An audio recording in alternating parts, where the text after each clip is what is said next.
त्रिपुरा के आदिवासी इलाके में एक बड़ा पॉलिटिकल बदलाव हो रहा है, जो आने वाले एडीसी चुनावों से ठीक पहले मजबूत संकेत दे रहा है।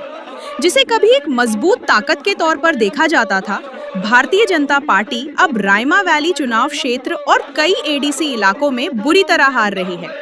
ग्राउंड रिपोर्ट्स के मुताबिक पार्टी का असर हजारों सपोर्टर्स से घटकर मामूली मौजूदगी लगभग 3% रह गई है, जिससे आदिवासी इलाकों में उसकी पकड़ पर गंभीर सवाल उठ रहे हैं। आज एक बड़े पॉलिटिकल डेवलपमेंट में टिपरा मोथा पार्टी ने Tripura tribal areas autonomous district council के तहत रायमा वैली में अपने मूवमेंट को मजबूत किया।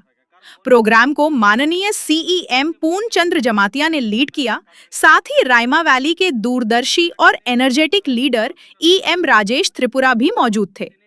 इस इवेंट ने ग्रेटर टिपरा लैंड के लिए बुबागरा के विजन में भरोसे का एक बड़ा शो दिखाया, क्योंकि 100 से ज्यादा वोटर्स ने ऑफिशियली बीजेपी छोड़कर टिपरा मोथा पार्टी में शामिल हो गए और इंडिजिनस राइट्स मूवमेंट को मजबूत करने का वादा किया। इस लामबंदी में जाने माने जमीनी नेताओं और यूथ फोर्स के सदस्यों ने अहम भूमिका निभाई, जिसमें वाईटीएफ ब्लॉक के योद्धा रतन विकास चकमा, ब्लॉक प्रेसिडेंट और पूर्व MLA Dhananjay Tripura, agriculture chairman Shri Nakul Joy Tripura, TISF block president और बीजेपी जनजाति मंडल के पूर्व वाइस प्रेसिडेंट मोदू कुमार त्रिपुरा शामिल थे। पार्टी सूत्रों के मुताबिक इस बदलाव में कल्याण सिंह वीसी के तहत दैश्यराम पारा के 93 वोटर और न्याकाचेरा वीसी के 33 वोटर शामिल थे, जो इस इलाके में बीजेपी के पुराने समर्थकों में बड़े पैमाने पर नाराजगी को दिखाता है।